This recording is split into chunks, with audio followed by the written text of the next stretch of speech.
the Leon Panetta 2019 lecture series, Checks and Balances, Will Our Democracy Survive? This lecture discusses the Mueller investigation, the law, and the presidency. Ladies and gentlemen, please welcome Sylvia Panetta.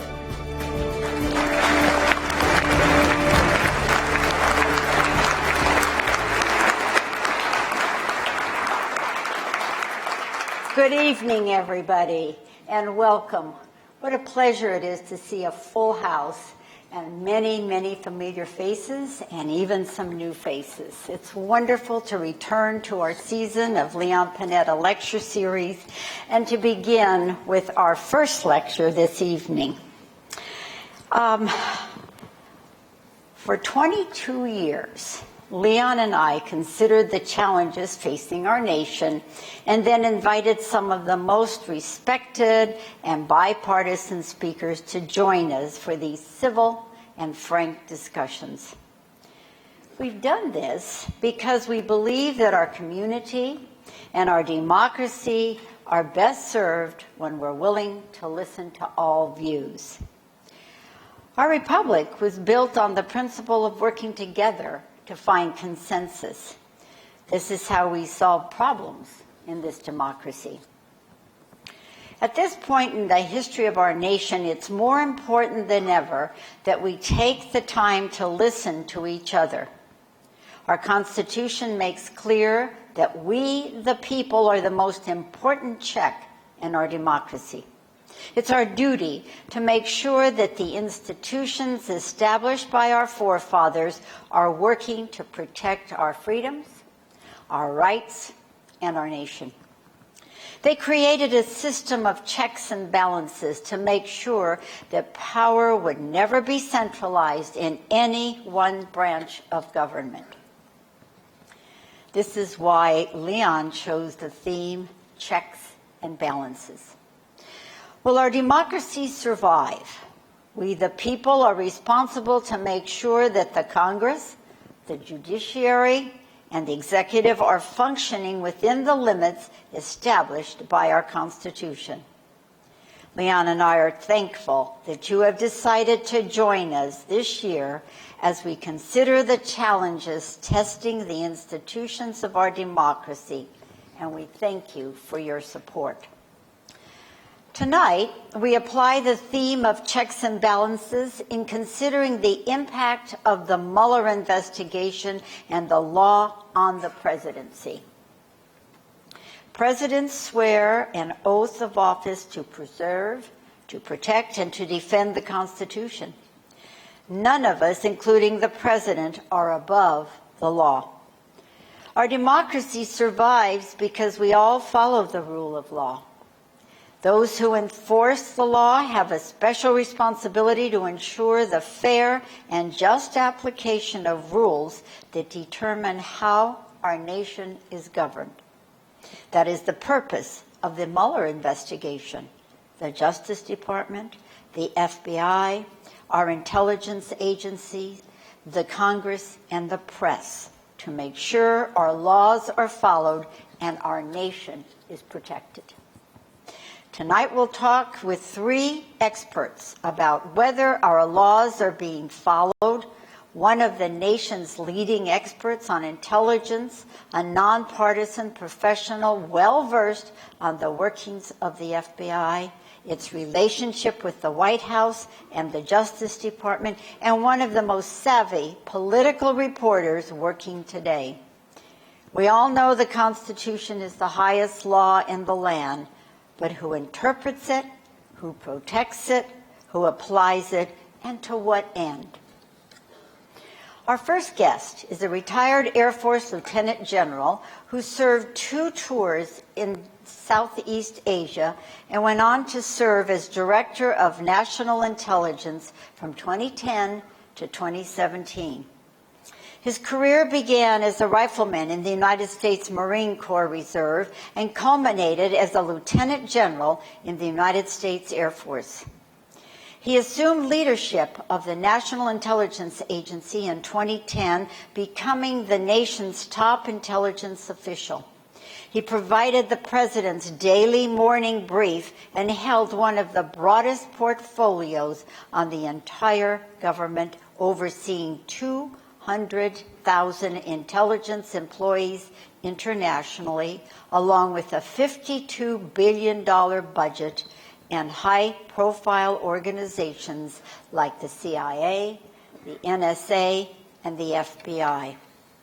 He's credited with improving communication amongst domestic agencies, building partnerships with foreign governments, procurement reform, and sweeping IT upgrades.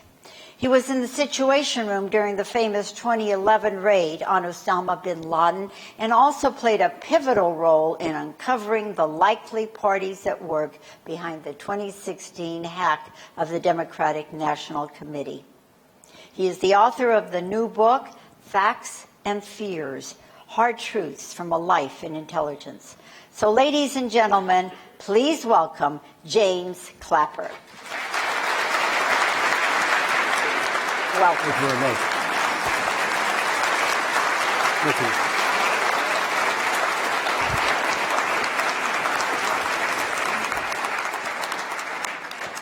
Our second guest is one of the most high-profile political journalists working today. She is the national political correspondent for National Public Radio and a contributor to Fox News Channel.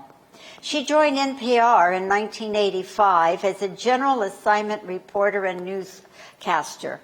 As part of her work, she has covered Congress and served as the White House correspondent during all 8 years of the Clinton administration. Now, as the national political correspondent, her reports can be heard on the award-winning news magazines All Things Considered and Morning Edition. During her tenure, she has covered all the presidential elections since 1992, and she reports on Senate and House races every election year. She's an expert on elections, national policy, and on relations between the White House and Congress. She joined Fox in 1997 and serves as a panelist on Special Report with Bret Baier and Fox News Sunday. Please welcome Mara Liasson. Welcome.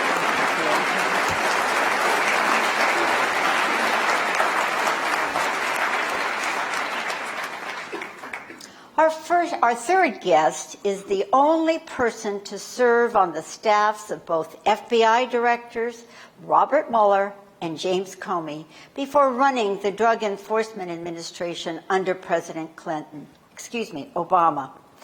A career nonpartisan professional, he also served as counselor to Attorney General John Ashcroft, where he handled national security matters.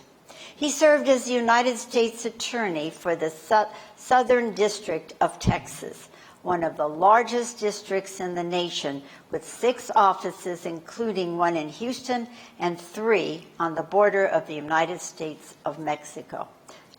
Mexico. President Bush then nominated him to serve as the United States Attorney for the Eastern District of Virginia, one of the most prestigious prosecutorial posts in the nation.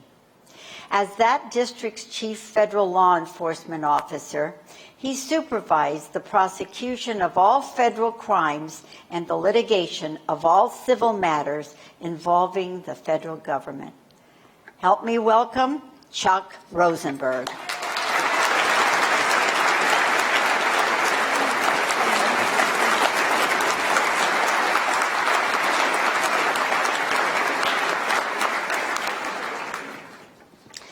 And, of course, moderating our discussion is the man who created this lecture series, the former congressman for this district, then the 16th, now the 20th, and represented by his son, Jimmy Panetta.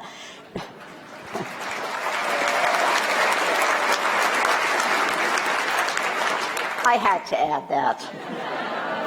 He was also the director of the Office of Management and Budget. He was the chief of staff for Bill Clinton. He was the director of the CIA and the Secretary of Defense. He has a very deep understanding of the rule of law, intelligence, and the scope and limits of the presidency. Please welcome Leon Panetta.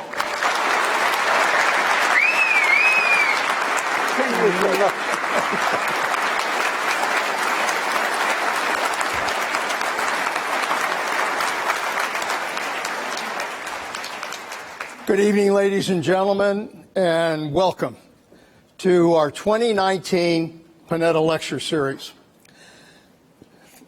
The theme that we have for this lecture series is both timely and in the headlines. Checks and balances. Will our democracy survive? During the course of this lecture series, we'll talk about the institutions that represent our checks and balances in our democracy. We'll talk about the Congress, the courts, the press, the institutions involved with law enforcement, intelligence, and we'll also look at the history of checks and balances. But tonight, we really focus on the rule of law, the Mueller investigation, our Constitution, and its impact on the presidency. Presidents swear an oath to preserve, protect, and defend the Constitution of the United States. But the Constitution not only provides limits on the presidency, it also empowers the presidency. It's probably no greater power a president has than as commander-in-chief. The balance, the issue that we need to focus on, is the balance between protecting our Constitution and protecting the power of the executive. Ultimately, it is we, the people, who represent the most important check in our democracy. And that's what brings us together tonight to discuss these challenges with my three very distinguished speakers. So let me begin by asking each of you, based on your experience, Jim, you've spent a long time in the intelligence agencies and government. Mara's been covering the White House for a long time. And Chuck has been involved with the FBI and law enforcement. You've seen our checks and balances. Over these last 2 years, there's no question that these institutions of our democracy have been tested with regards to whether or not the limits provided in our Constitution are going to stick. Give me your impression as to whether or not our system of checks and balances is working, or are we ceding too much power to the executive? Jim? Well, I always an optimist. I think it is working. In fact, in contemplating this afternoon with the students, the very fact that we have a Mueller as a special counsel investigation is, in my view, a manifestation of the strength of our checks and balance system. Yes, it's true that our institutions and our values have taken some hits over the last two years, but in some ways we're the better for it. And I think that we've shown that the genius of the founding fathers in establishing a system of three co-equal branches has stood us in pretty good stead.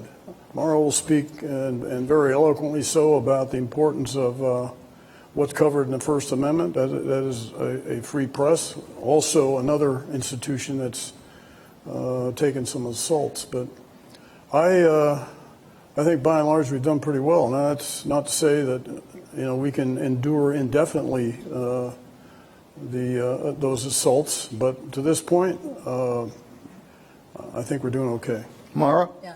I basically, since Donald Trump was elected, I've thought of him as a stress test on democratic institutions.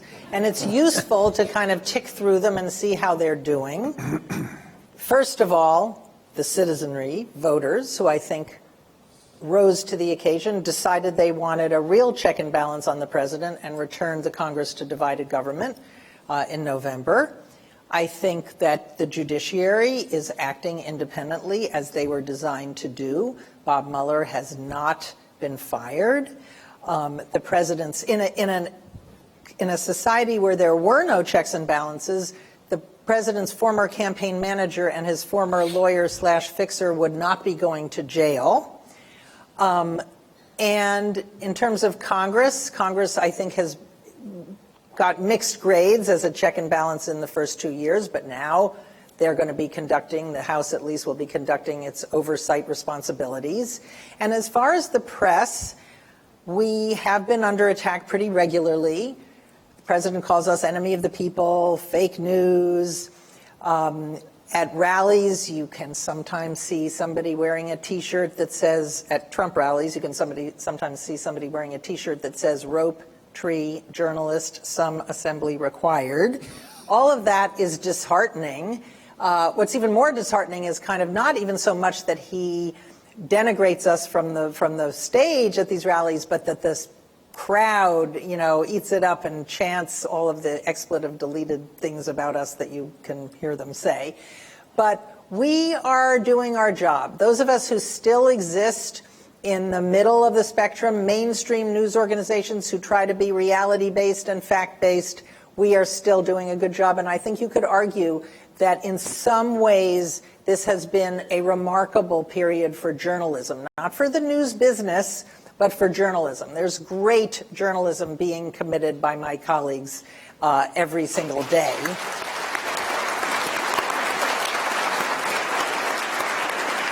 So I would say that all of the kind of frustrating checks and balances and countervailing institutions that the founders designed are doing their job. It doesn't mean that we shouldn't be worried about them. I think it's really disconcerting when you have a chief executive who every day demeans or undermines law enforcement and the intelligence community and attacks the press. But we're all doing the best we can, and we're still intact. Chuck? So you asked two questions. Are checks and balances working? I think the answer is yes, though I agree with both Mara and Jim. They are under enormous stress. And are we ceding too much authority to the president? And I think the answer to that is yes as well. Now, this is not the first president to whom we have ceded too much authority.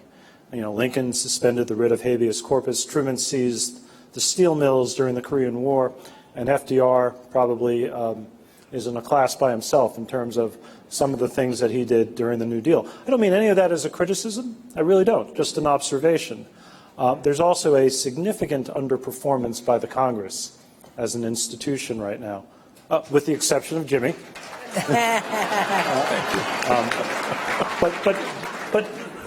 But here's the thing, and this is probably one of the most remarkable features of our government. I'm a product of our federal courts. I was a federal prosecutor for a very long time. That's the reason I went to law school, to be a federal prosecutor. The United States of America loses in its own courts. Think about that proposition. China does not lose in Chinese courts. Russia does not lose in Russian courts. But the United States of America can lose in its own courts. I tried not to make a habit of it. But to me, that is emblematic of how strong our institutions are, and though they are under great stress, that they will survive this. We've got a real test of checks and balances that's probably going to wind up in the courts. It happened last week when the president declared national emergency. He did not get from Congress, which has the power of the purse, controls the appropriations process. Congress did not give him all of the money that he wanted for the wall, so he declared a national emergency. In order to do it, he actually, in some ways, undercut his own argument by saying, I really don't have to do this. But the issue is whether or not what he did is unconstitutional in going against the power of the purse on the separation of powers, or did he simply implement a power that Congress handed to him to declare a national emergency? Yes. Chuck. Yeah. So In 1976, I believe, Congress passed the National Emergencies Act, which gave presidents, any president, great authority without defining the word emergency. So couple that fact, and it is a fact, with another fact. Traditionally, historically, the courts of the United States are quite reluctant to second-guess any president in a couple of areas: foreign policy and national security. So was it unconstitutional? To be determined. Was it in my view, an inappropriate invocation of the National Emergencies Act? Absolutely. But whether or not a court will ultimately, the Supreme Court will ultimately see it that way, you have these two things running against you, both the deference to presidents in this arena of national security and the fact that Congress gave away a good bit of its authority 40 years ago. You know, the thing that's interesting to me, this is something that's operating on a lot of different levels, both legal and political.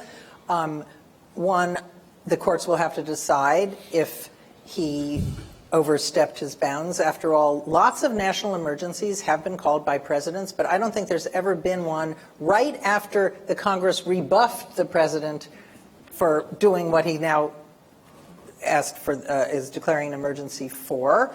I think that there will be some fact-finding in the judicial process, like, is this really an emergency? And we're going to learn that illegal crossings at the border are at their lowest levels since 2000 or even years before. But I agree with Chuck. This isn't just executive overreach. This is congressional underreach.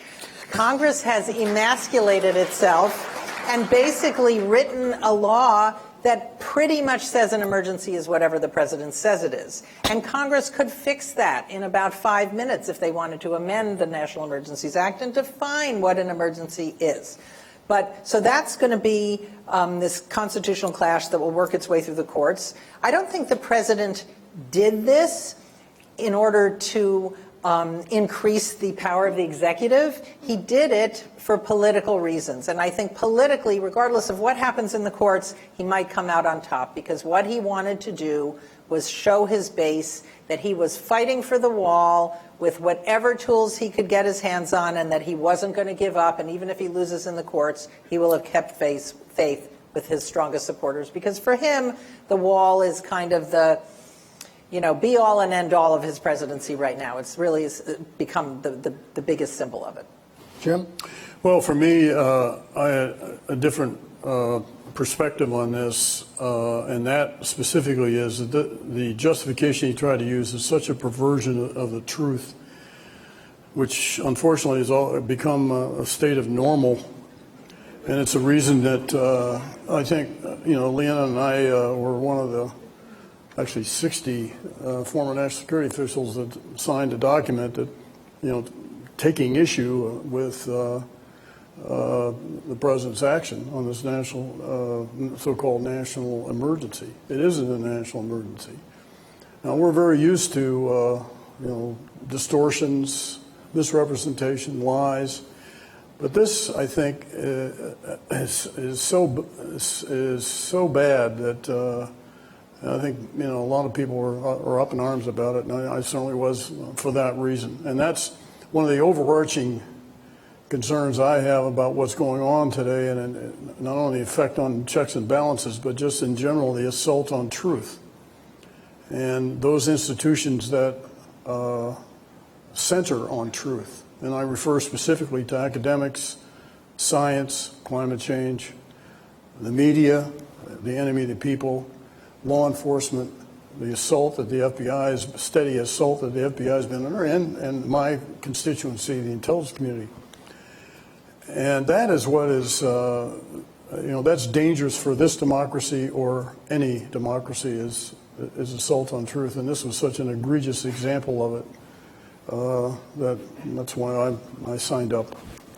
Let me ask you. I think we take the position that no president is above the law. And the Constitution provides a process to ultimately remove a president under the impeachment clause. And the impeachment clause, it deals with treason, it deals with high crimes and misdemeanors, deals with bribery. And yet, the reality is that in our over 200 years of history, no president has ever really been removed by an impeachment process in which they've been convicted in the Senate. Two came close. Andrew Johnson was impeached by the House, but the Senate did not vote to convict him. And Bill Clinton, who was also impeached by the House, and the Senate did not convict him. Now, the one president who probably came close to impeachment, the closest, was Richard Nixon, but he resigned before impeachment proceeded. So it's a high bar, particularly if the president has his party in charge of one of the houses of the Congress. Now, at the same time, the Justice Department has taken the position that no sitting president can be indicted. So my question is, if a president violates the law and it's difficult to impeach that president, and the position is that he can't be indicted while he's in the presidency, then what the hell do you do with a president who violates the law? Well,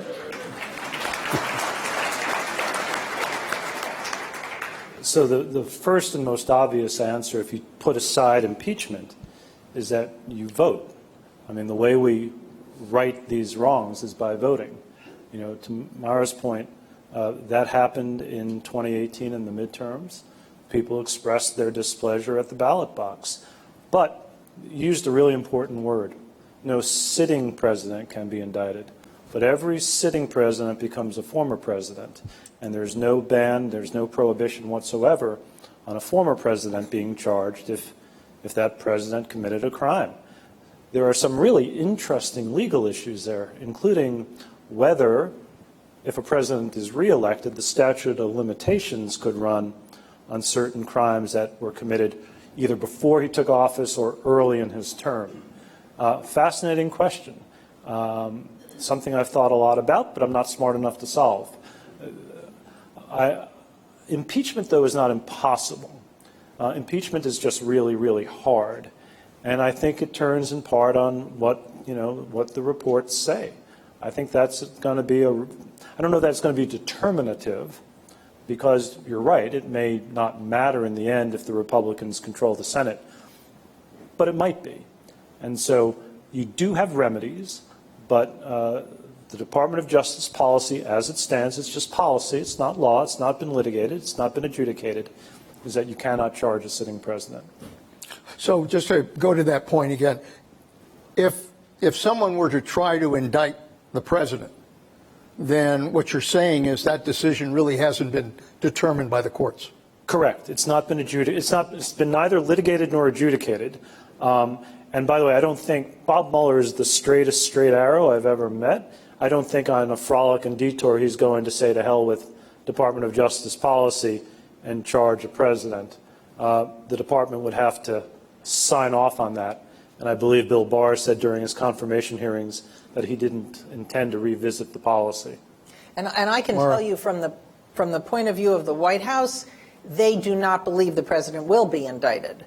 They see this problem as more of a political problem than a legal problem, and that's one of the reasons why Trump has worked so hard over the last 2 years to undermine the credibility of Mueller and his investigation, because what they're trying to do is make sure that whatever Mueller comes up with, Trump can dismiss it as a partisan smear, because what he thinks, the battle he's looking forward to fighting is about perhaps impeachment in the House, not going before a court of law. So impeachment is a political decision. This is why it was left to Congress to decide what to do about a law-breaking president. And it's not only a political process, it's a deeply political decision for Democrats in the House to make. Should they try to impeach a president who they know will not be in effect, convicted and removed by the Senate. There are Democrats who have even said, Gerald Nadler, who's the chairman of the House Judiciary Committee, has said even if the president has committed impeachable offenses, doesn't mean that we should impeach him, because impeachment can lead to a political backlash. The last president who was impeached, Bill Clinton, also spent a lot of time and effort making his opponents look like they were just on a partisan witch hunt against him, and it worked. And there was a backlash against the Clinton impeachment, and his approval rating shot up, I don't know, 10 points or so. Leon was there. So Democrats are concerned that the same thing could happen with Trump. So that's why, it comes back to maybe the most legitimate remedy for that doesn't mean that Democrats shouldn't have hearings and air all of these things, but maybe the most legitimate remedy for a president who's broken the law is for voters who are responsible for him being in office to vote to get him out of office. If I could just add on to that, because I agree with it, because as appealing as impeachment and or conviction might be to a lot of people in this country, that would be a very traumatic thing, and it would, I think, even amplify more the polarization, divisiveness that already exists in the country. So the only realistic remedy, and the one that has, I think, the most prospect for getting us out of this, is at the polling booth. Okay, let's turn to the Mueller investigation. And I guess first I want to ask each of you, you obviously work with Bob Mueller. Jim knows him. I worked with him when I was CIA Director and Secretary of Defense. Tell me, your impressions of the guy, Bob Mueller. And the report that Mueller submits, is it going to be simply a summary of what we already know, or do you think there's going to be more to it? And will that report be made public? That's a lot, but... Let me take the first part first. Working for Bob Mueller was probably the greatest professional privilege of my life. At the FBI, post 9/11, I mentioned earlier I would get in every morning at 4:30, which was simply to beat him in by a few minutes. Can I share one story? Yeah, please. I'll tell you what kind of guy he is. I didn't know him before I interviewed with him for the job, and he is an icon in the Department of Justice, and he was in an iconic position. So a little nervous going in, and I didn't tend to get nervous typically. I was ushered into his office, and he came from behind his desk, and I had just assumed we were going to drift over to the corner where he had a few chairs and a couch, and we were going to sit and chat. No. You don't sit and chat with Bob Mueller. It turns out we had a stand-up meeting because sitting is inefficient. He had exactly 2 questions for me. By the way, my story takes longer than my interview. He said, "Why do you want to work here?" And I mumbled something about, serving my country and duty and the mission of the FBI. And he said, "Why do you think you'd be any good at this?" And I told him I worked hard and I was diligent. And he said, "Okay, thanks for coming by." And out I go. And I'm thinking to myself, this man hates me. This is the worst interview of my entire life. I got to do something to salvage this.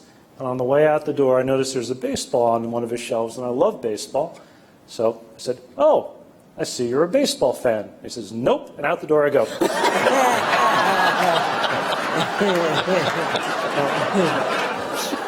So I went back to my office. I was miserable. I knew I had blown it. The man doesn't even like baseball. And about an hour later, my phone rings, and I pick it up, and he says, "Chuck." I said, "Yeah." He says, "Mueller here." He didn't say, "Nice to meet you." He said, literally, "When can you start?" And I said, 2 weeks. And he said, "See you in 2 weeks." And he hung up on me. But that's Mueller. He is the most straight arrow, direct, no nonsense, principled person I have ever met. And I've met a lot of very, very fine men and women in the Department of Justice. He is the real deal. Mara?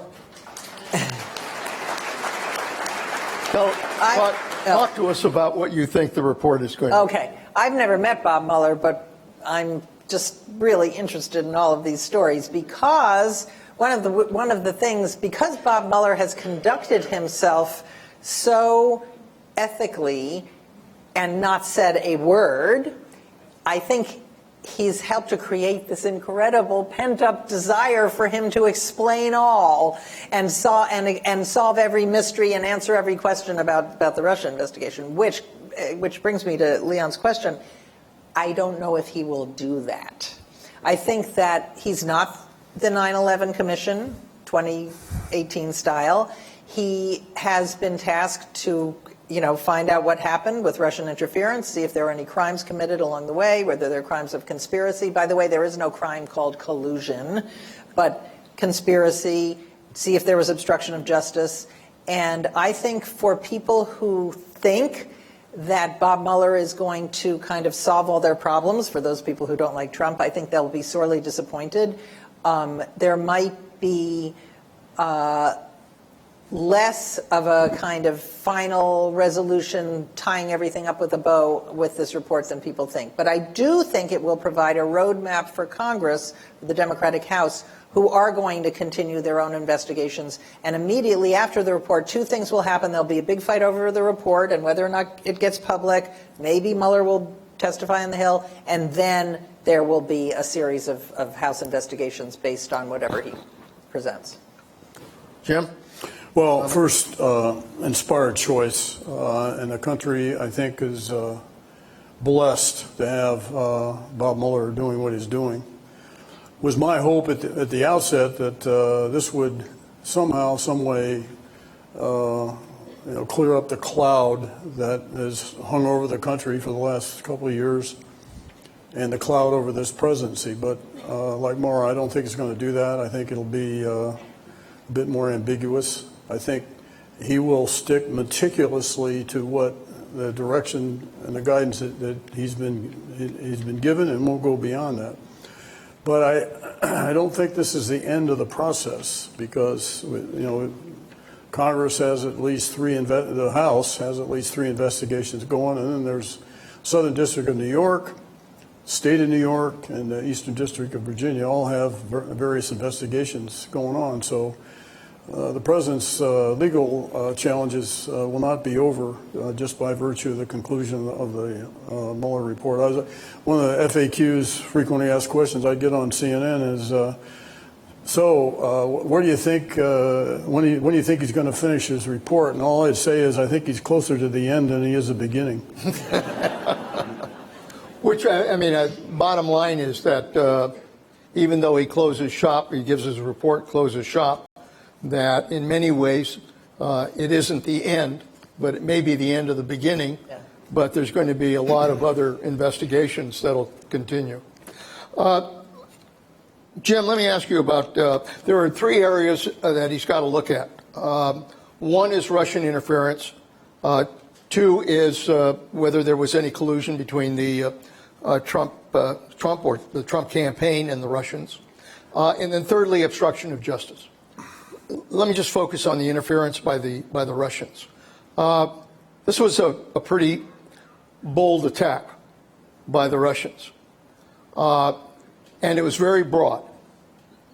And the question that I've had is, because this was such a broad-based attack.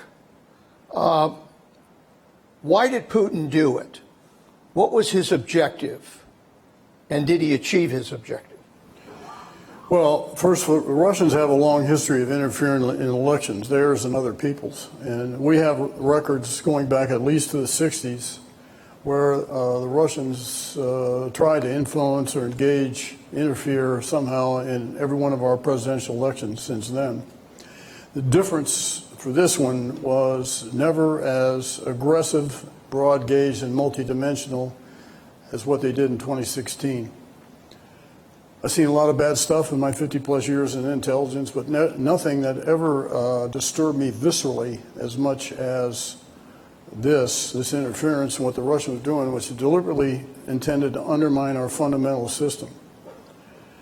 And that's one of the reasons I wrote a book, because I want to do my little part, whatever I could, to help educate people about what the Russians did. Putin's objectives were born out of his deep resentment of the United States, which he holds responsible for all Russia's ills. He characterized the demise of the Soviet Union as the greatest geopolitical disaster of the 20th century. He had and we saw this in intelligence, very strong personal animus towards the Clintons, particularly Hillary Clinton, for whom he held responsible for fomenting what he thought was a color revolution during their election in 2011. So very, very strong personal animus towards her. Well, the Russians started this, and their objectives evolved over time. And again, we saw this in the intelligence. Their first objective was simply to sow doubt, discord, and discontent in this country. And unfortunately, they succeeded to it fairly well. And they deliberately exploited the polarization and divisiveness among the tribal castes in this country. Second, of course, was a very strong, as I said, strong personal animus to Hillary Clinton. The Russians didn't take Trump seriously either in the early phases of the campaign. When he became the nominee, they changed. So in addition to doing all they could to harm Hillary Clinton, they decided to do all they could to help him. They thought he would be a better president for them. He was a businessman, deal maker, and most importantly, they didn't think that he'd beat him up about human rights. And so that objective evolved. In my book, I devote a good bit of time to describing the striking parallels and similarities between what the Russians were doing and saying during the campaign and what the Trump campaign was doing and saying, particularly with respect to Hillary Clinton and her alleged physical maladies. Probably the most controversial thing I said in the book was I believe that the Russians had a profound impact on our election. They reached through messaging some 126 million people. And they had messages for everybody. Black Lives Matter, white supremacists, pro-gun control, anti-gun control, it didn't matter. And what we'll never know, of course, is the number of people that they just turned off who didn't bother to go vote. So bear in mind, the election turned on less than 80,000 votes in 3 states, which the Russians targeted. So in my view, it stretches credulity to think that the Russians didn't impact the election, in fact, turn it. Let me ask you something, as long as you're on this issue. It was in the summer of 2016 that the Obama administration saw that the Russians were trying to get involved in the election process. Why didn't the administration take stronger steps to counter it and to inform the American people? First point I need to make is all intelligence revelation doesn't occur in one day.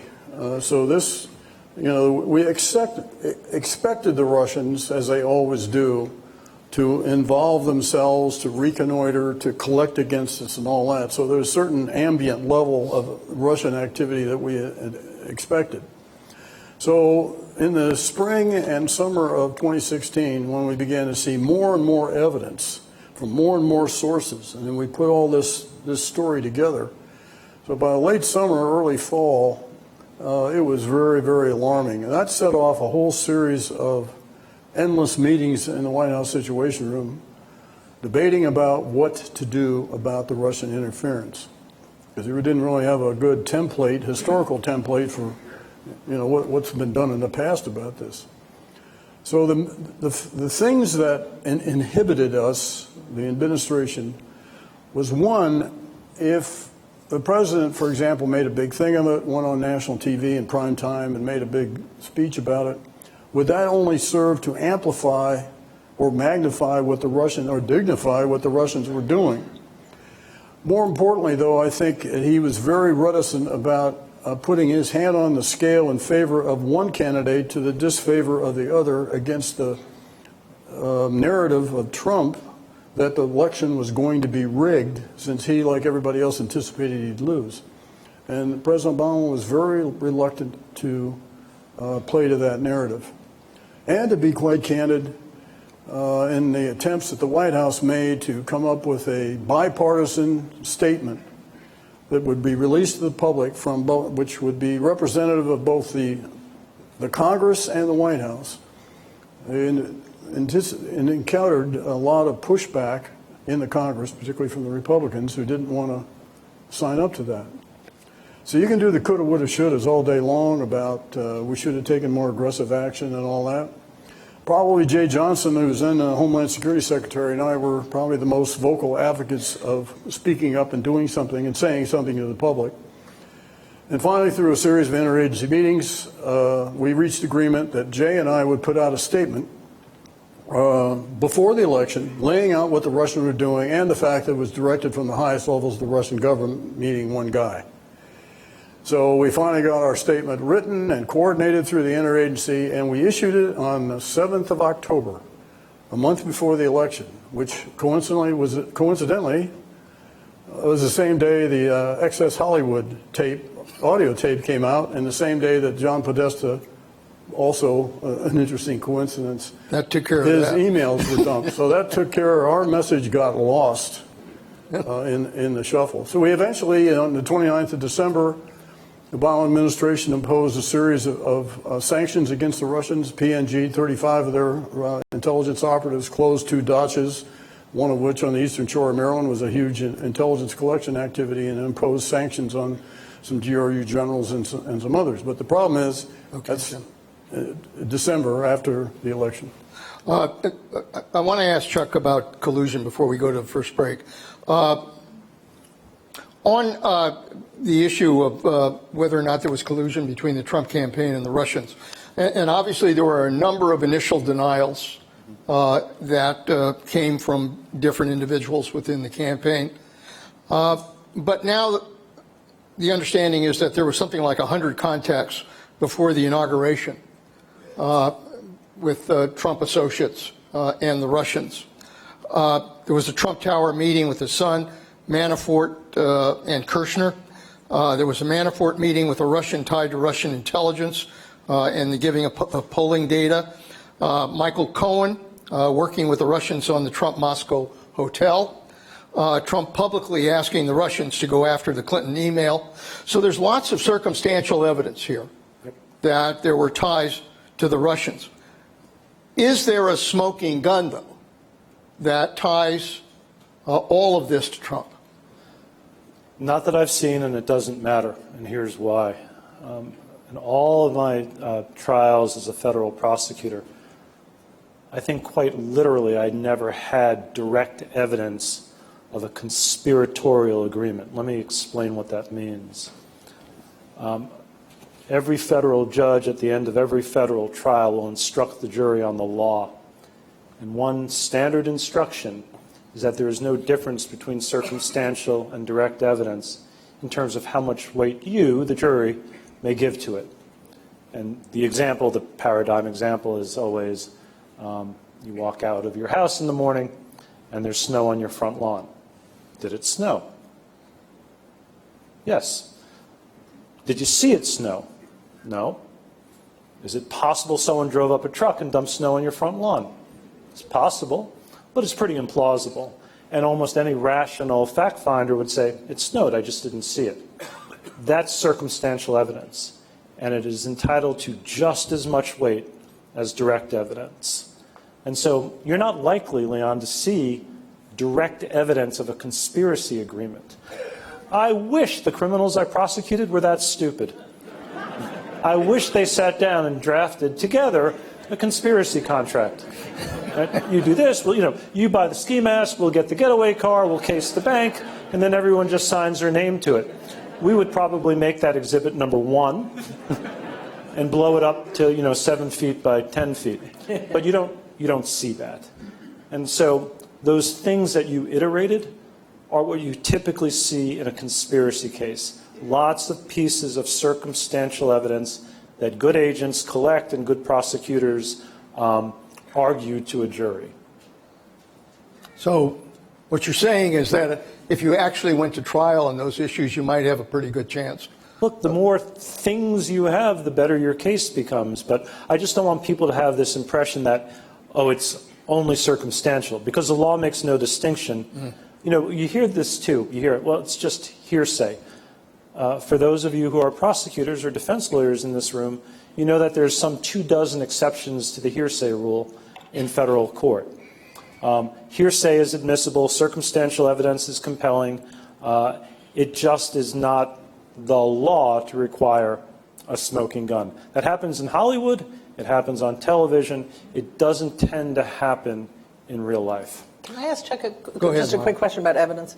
One of the big mysteries for me about this is that so many of Trump's associates have lied about contacts with Russia. It's like, why? Why do they keep on lying about Russia? Now, are the lies about Russia evidence of anything? Certainly. Oh. They can be. They can be consciousness of guilt. And a judge will tell the jury, too, that, you know, the prosecutors have adduced these false statements. You can give it any weight you want, but there is a consciousness of guilt that can be inferred from people who tell continuous lies about the same subject over and over and over. So certainly, that's evidence, too. Let me stop for a moment to recognize we're at the more than halfway point. Our question review team. These are the people who select the questions that I'll be asking in the second half of our program. And I'd ask you to hold your applause until I introduce the entire group. They are Chelsea Adami, who's a local news editor of the Salinas Californian, Krista Almanzon, who's news director of KAZU, Fran Gaver, our veteran question review team member, Doug McKnight, reporter for KAZU Radio, and Dennis Taylor, who's a writer for the Monterey Herald. If you would thank them, I would appreciate that.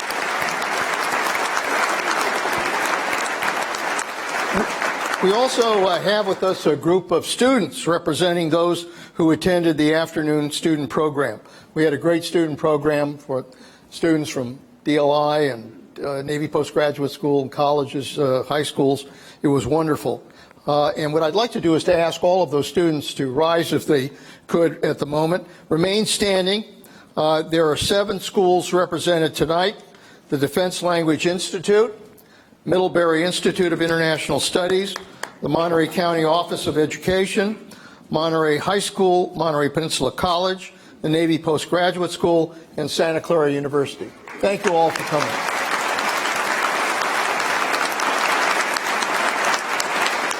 Thank you. We had a great turnout. The program is possible only because of the generous support of our lecture series sponsors. And Sylvia and I, along with our board of directors, are very grateful for the sponsorship that allows these students to come from high schools, colleges, universities, military installations throughout the Central Coast so that they can participate. So I would ask you to give our sponsors a hand as well. Thank you.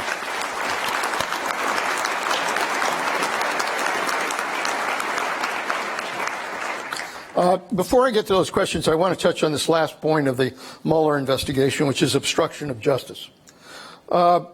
Again, we're dealing with the circumstantial evidence situation.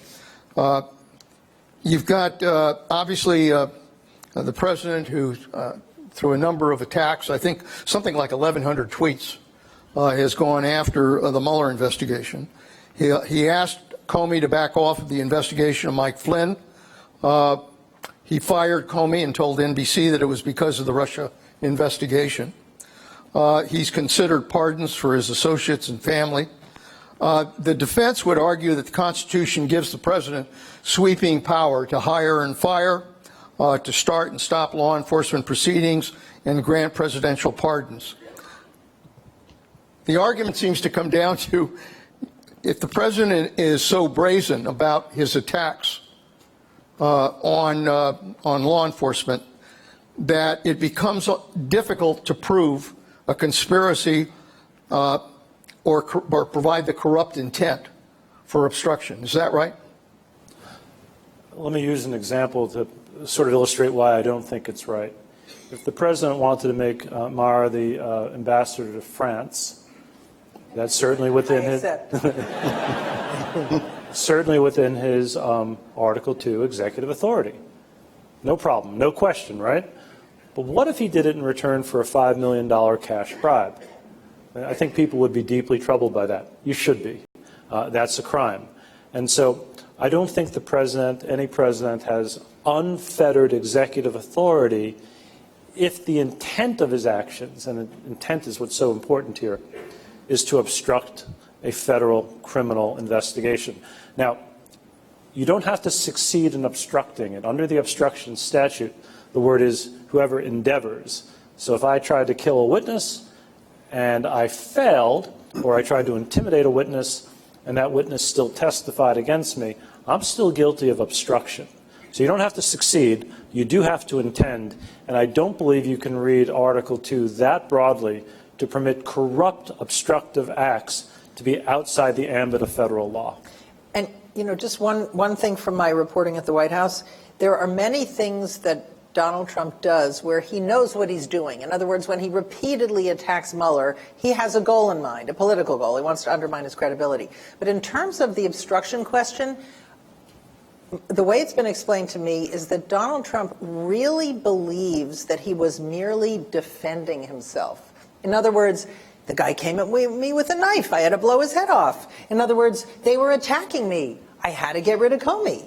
In other words, in his mind, he was just doing the thing that he needed to do to survive. Now, he might have, I don't know, that's not an excuse to not know the law, but that's what he thought. Interesting. Okay, let me turn to some of these questions. Oh, we live at interesting times. That's the Chinese curse. Yeah.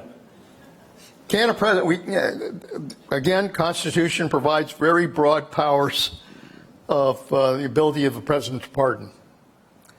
And I think the word is except in the case of impeachment. Correct. Can a president of the United States pardon himself or herself? So the answer, I think most constitutional scholars would give you is no. The president may not pardon himself or herself. That phrase, except in cases of impeachment, is intended to acknowledge that the only remedy to remove a president short of the 25th Amendment or the ballot box is impeachment. It would sort of turn the impeachment clause on its head if a president could pardon himself. I haven't seen any serious constitutional scholar say that. I've seen some people say that. I just haven't seen any serious constitutional scholars say that. All right. We, the taxpayers, are paying for the Mueller investigation, and the law says we are not entitled to see it. Do the laws around this need to be changed? This is a special counsel's provision. Well, the special counsel is only required to provide a confidential report to the Attorney General, who then has to brief Congress, but only on some things. So no, there is no requirement, unlike when we used to have the independent counsel law. Ken Starr, if you guys remember that, he was required to present a report. Okay, so we know from polling that something like 83% of Americans believe that if there is a Mueller report, it should be released in its entirety to the public for exactly the reason that questioner, read. So I think that if there is a report, there will be tremendous pressure to release it. Bill Barr can redact some of it, but you've even heard from people, prominent Republicans in the Senate, like John Cornyn and Chuck Grassley, who've both said the Mueller report will have to be made public. One cautionary note. I hope it is. I'm looking forward to reading it, frankly. But the Jaworski report, filed with the Congress under seal, 40 some odd years ago, became public a few months ago. The full report? Full report became public a few months ago. Did the Judiciary Committee not ask for a copy of that report? I don't know the answer to that, Leon. but I do know that it was provided under seal pursuant to a court order because there was stuff in it, like grand jury information, that by law cannot be made public, and given to the Congress, who maintained it under seal remarkably for 4 decades. Okay, Jim, this is for you, I think. What are the dangers of a president ignoring the advice of intelligence and military leaders? Let me just add to that. The president obviously has had a conflict with intelligence. I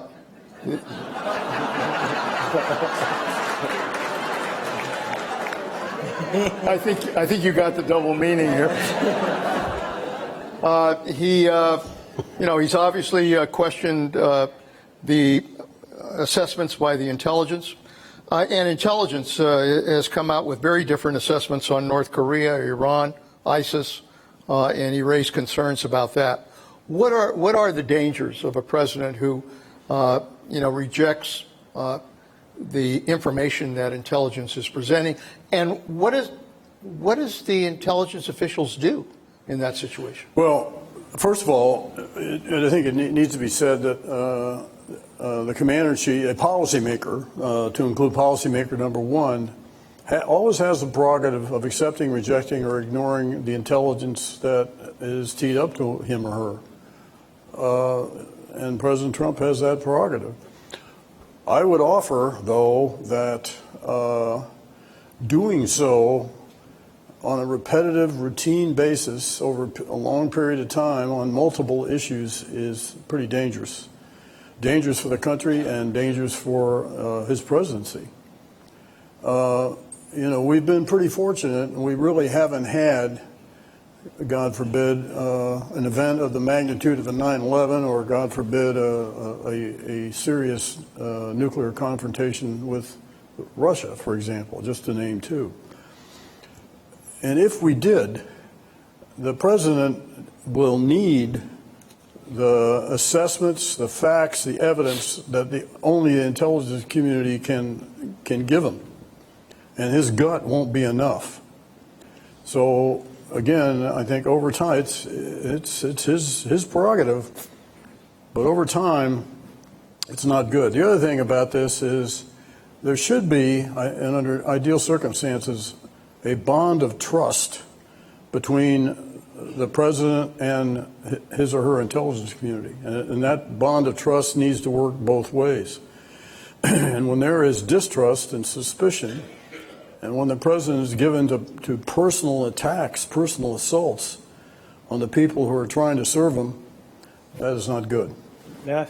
Go ahead, Joe. For you, Jim, and for you, Leon, isn't it also, though, that the president's rejection of the intelligence has been public rejection? I'm sure you've both briefed presidents who've questioned intelligence, but they didn't do it publicly, or did they? And did I miss? No, I think that's the difference. I mean, look, I suspect that there are a lot of presidents who question some of the intelligence that they got, and some of it, as we presented the intelligence briefings, the president would say, well, wait a minute, I don't really believe that there's a good source of information here. Go back and check it. Or he would ask, is this really the case? So he would question. Most presidents question that information. But they do it within the confines of the Oval Office. They don't do it on Twitter. Yeah.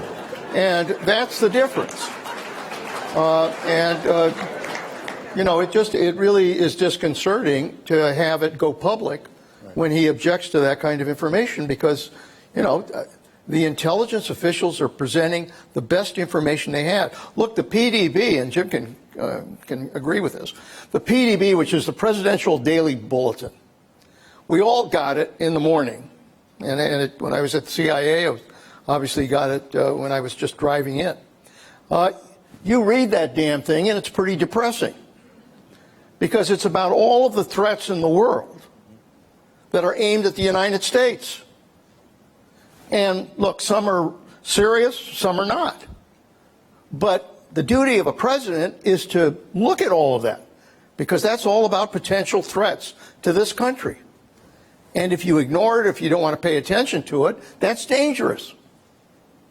Intelligence is important for military leaders, and it's important for the President of the United States. You know, it's actually a very healthy thing when a president or anyone who's receiving intelligence is skeptical or questions it or wants more confirmation or affirmation of what you're trying to tell them. That's fine, but there's a big difference between skepticism and disparagement. Mara, this is down your line. What are some of the long-term effects of the administration's attacks on the news media? Well, it's hard to make predictions, especially about the future. But I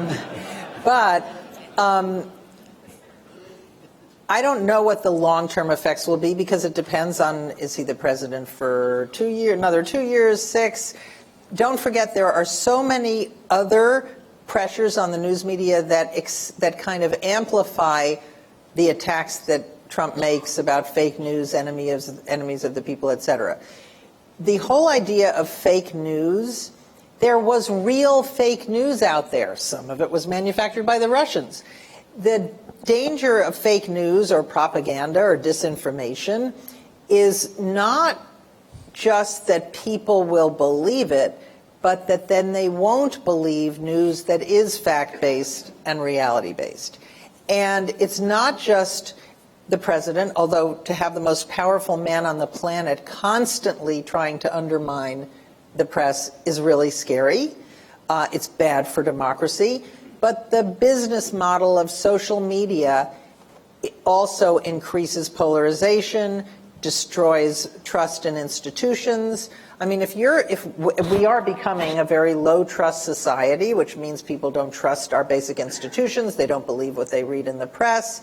What do they believe? They believe what comes into their Facebook friends, or whatever it's called, friends group news feed, and that's where people find out all of this information like Obama is a Muslim and vaccines cause autism.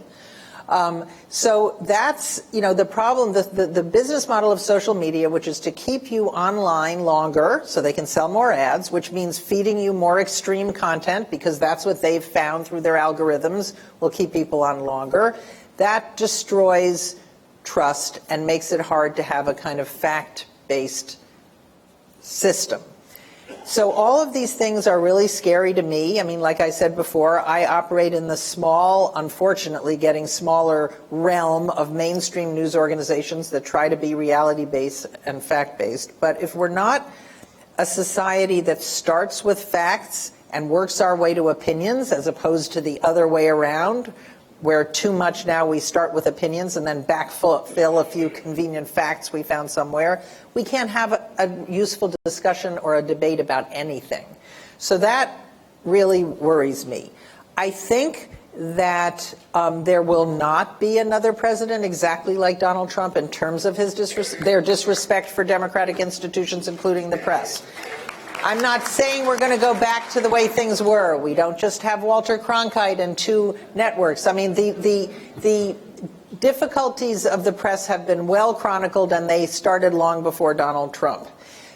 Too many people consume media for affirmation, not information. They're just going to listen to some news organization that already agrees with them.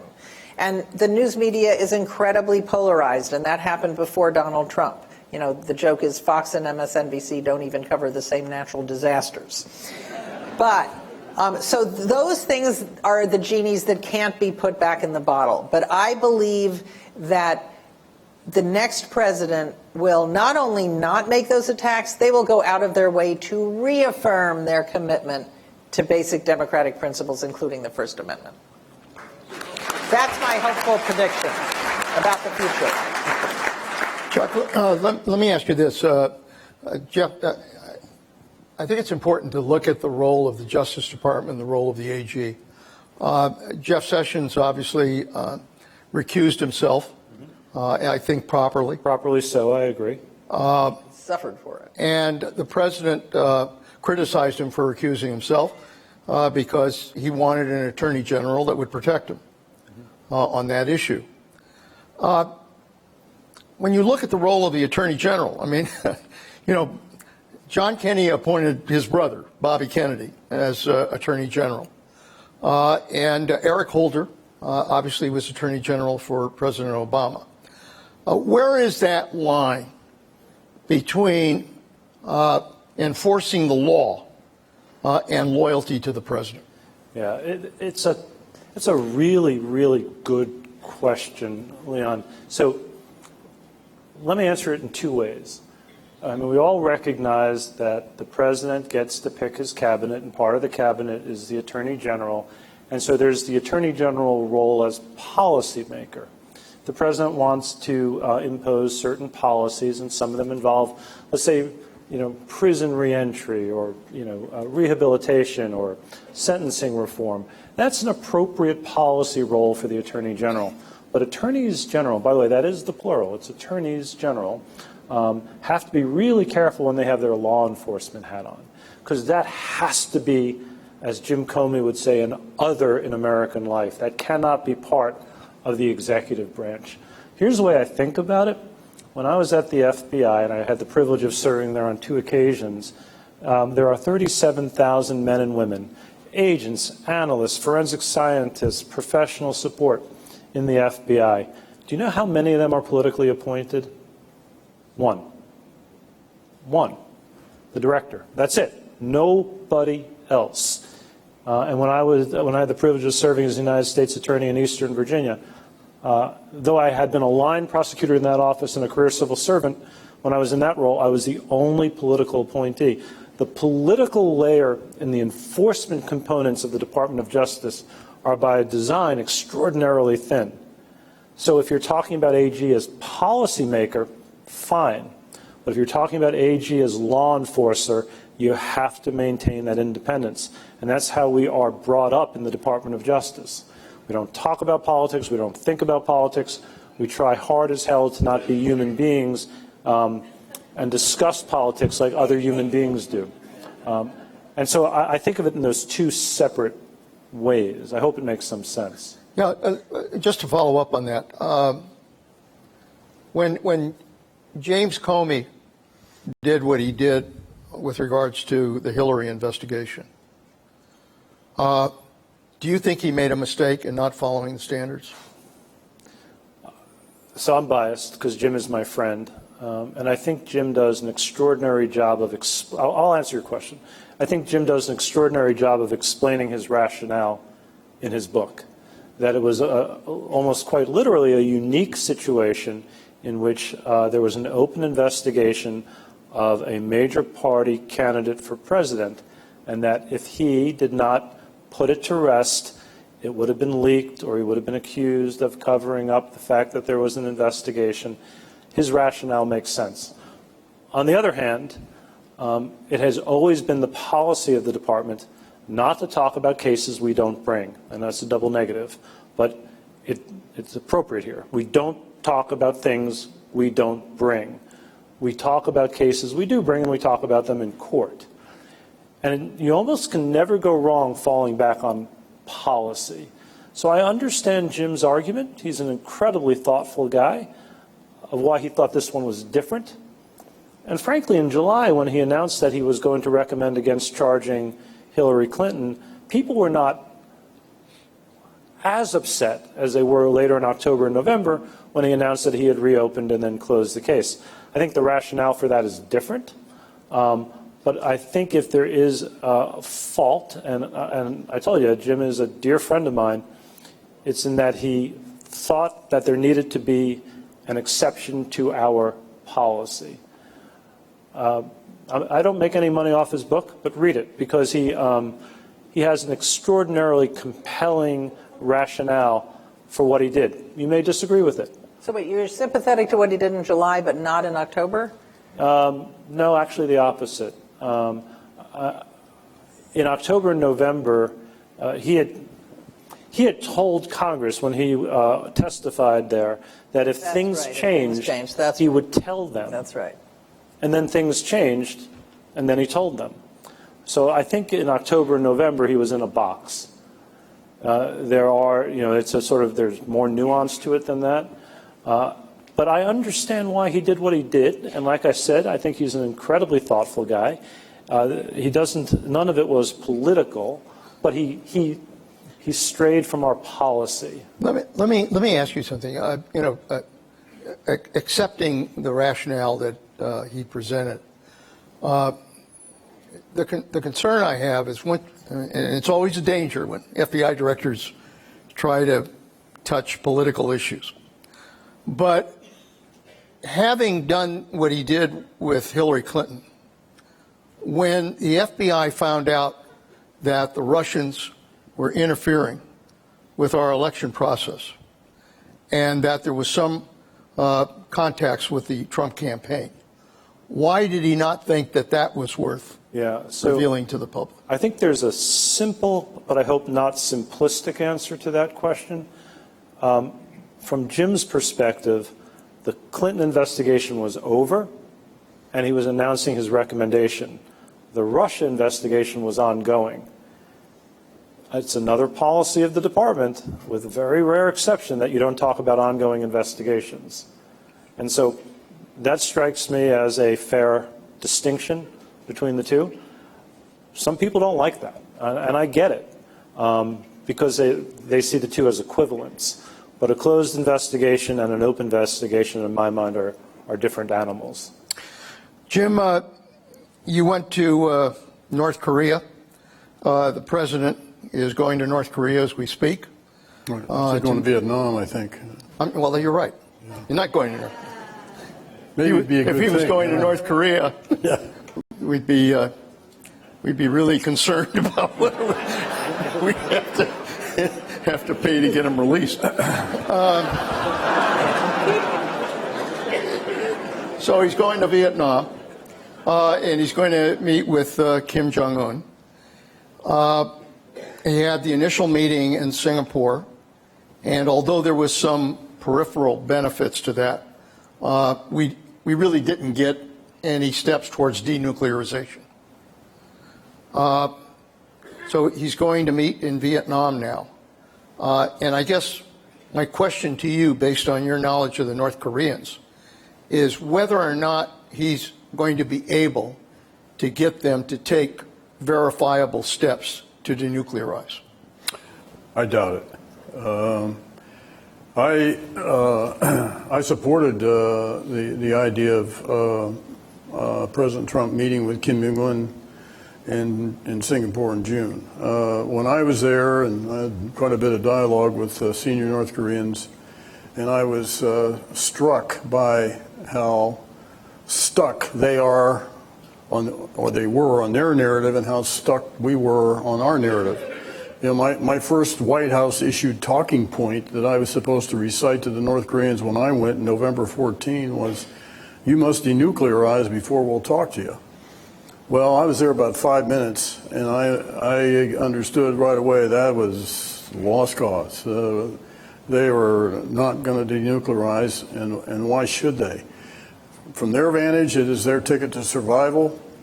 They brought up Muammar Gaddafi with me, and he negotiated away his weapons of mass destruction, and look how it turned out for him.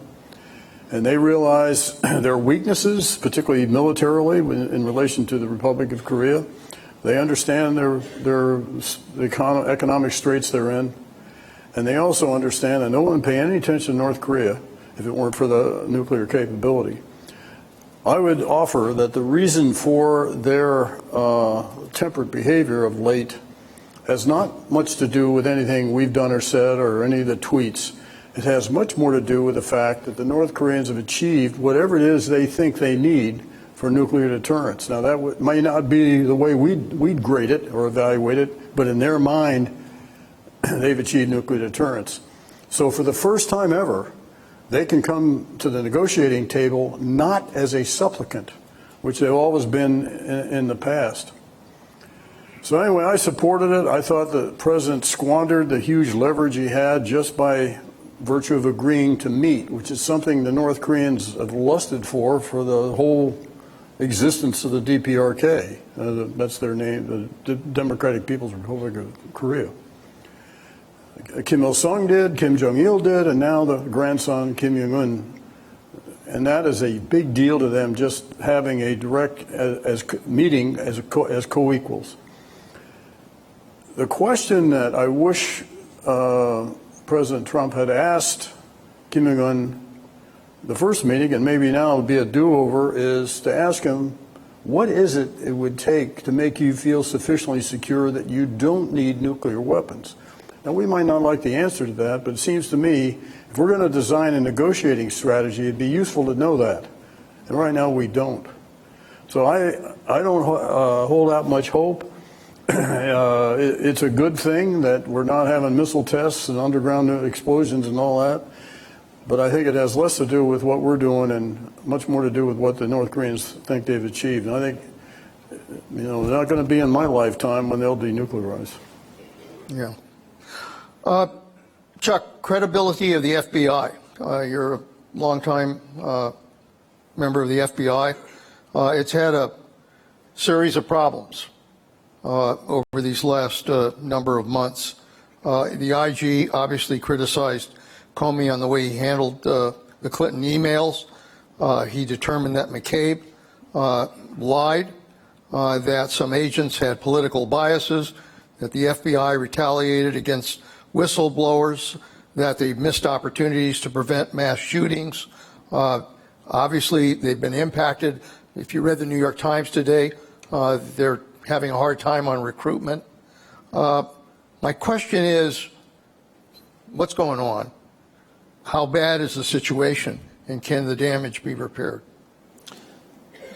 Like all human institutions, they're fallible.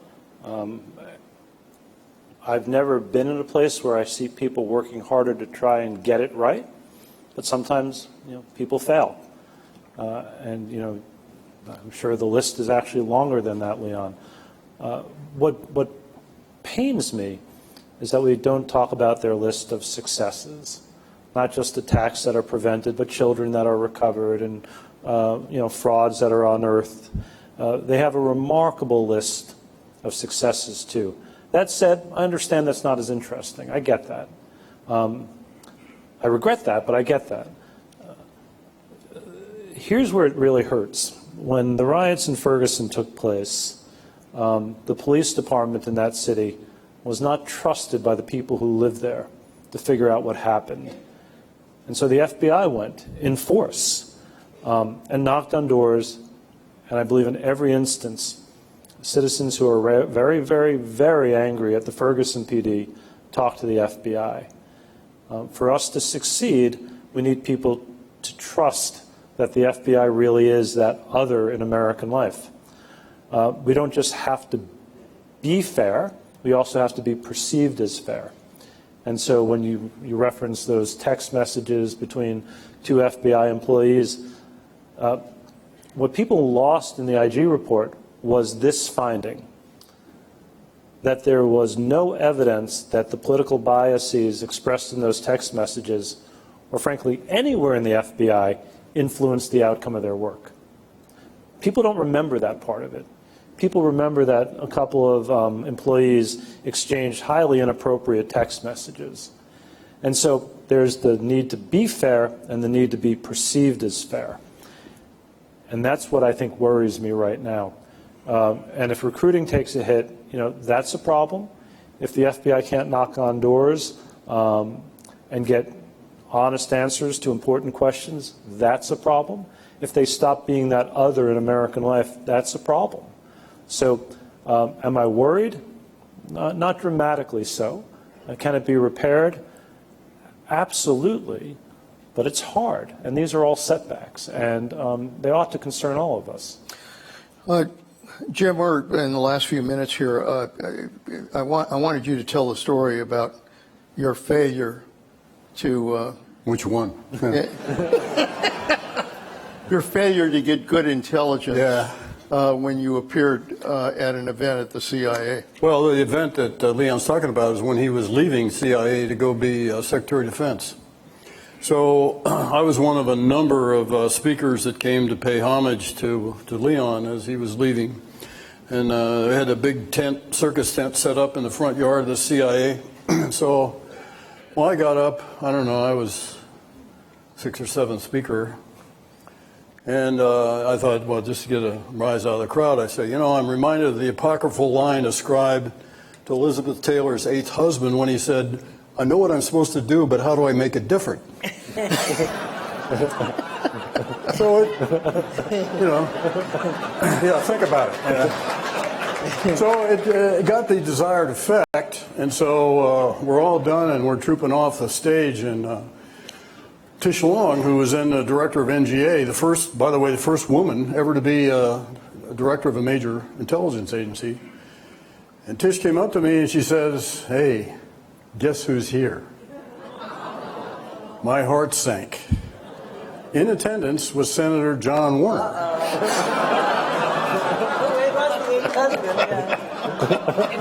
And Senator Warner, he sponsored me for, when I was Undersecretary of Defense for Intelligence, a lion of the Senate, this icon and all this, and my heart sank. So I'm looking around this huge crowd that turned out to honor Leon, and he's nowhere in sight. So I ran out to the tent, and I'm looking for my protective detail, and pick me up, take me back to the office. And there standing John Warner. Well, I ran over to him and almost literally fell on my knees and, oh, Senator Warner, I'm so sorry. I apologize. I was just trying to get a laugh. I hope it didn't offend you. And he just said, no, it was a great story, a great line. By the way, I was number 6. So, know your audience, department. Yeah. Such a great story. That's when Intel failed me.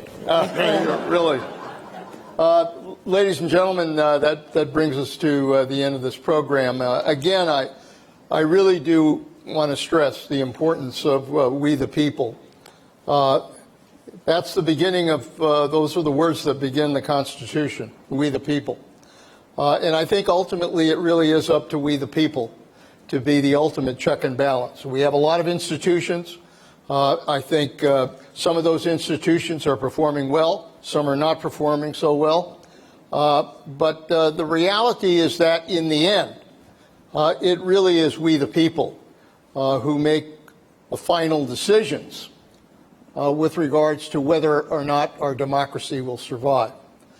I think what this program has shown, with the benefit of our speakers, is that we're dealing with a number of tough issues. This is a difficult time. Let's not kid anybody in terms of the politics in Washington, plus the dangers we're facing in the world. And the most important thing we can do is to have these discussions, debate with one another, and ultimately agree that we have to come together in order to make sure that our democracy is secure for the future. Thank you very much.